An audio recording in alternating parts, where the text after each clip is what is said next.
ससुर ने झगड़े हमेशा लगे रहने, लेकिन जिसनी गलाई नज़म लिखी गई वो सस बहुत लिसिया सी और वो नूह बहुत डाडिया सी। और ससुर ने फरियाद कुछ इस तरह दी, पत्थर गाले मैं भी बहूं दाल इस अगै नहीं गली, पत्थर गाले मैं भी बहूं दाल इस अगै नहीं गली, मैं अगै नू इयां बोलै जियां के छी चली। जे उच्चा कोई बोलै ते यो सौ सौ करनी गल्लां, जे उच्चा कोई बोलै ते यो सौ सौ करनी गल्लां, मैं न मन्नी माऊ नी कदै इसनियां कियां चालां। चुप ने ताले मियाँ लाई ताड़े देखो सली,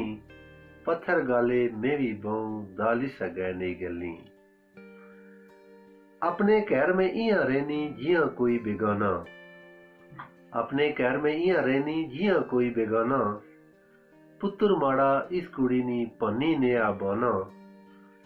किस्मत माड़ी सड़ी देखो हथ में रहनी उस मैली, पत्थर गाले मैं भी बहूं दाल इस अगै नहीं गली।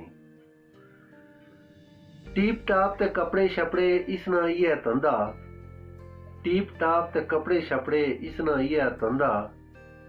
मियाँ ते यो भन्नी फिरनी न छोड़ै कोई बंदा, डाका कदै इस्या ते यो मारे नैया टैली, पत्थर गाले मैं भी बहूं दाल इस अगै नहीं गली।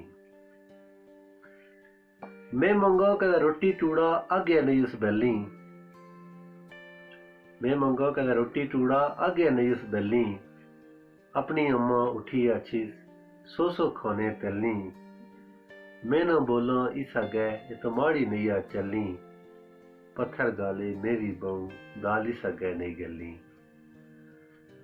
जिस तू पीछे यो आई सुख में भी नेहा डिठा, जिस तू पीछे यो आई सुख में भी नेहा डिठा,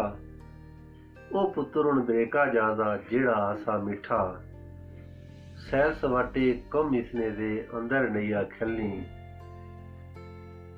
पत्थर गाले मैं भी बहूं दाल इस अगै नहीं गली, पत्थर गाले मैं भी बहूं दाल इस अगै नहीं गली।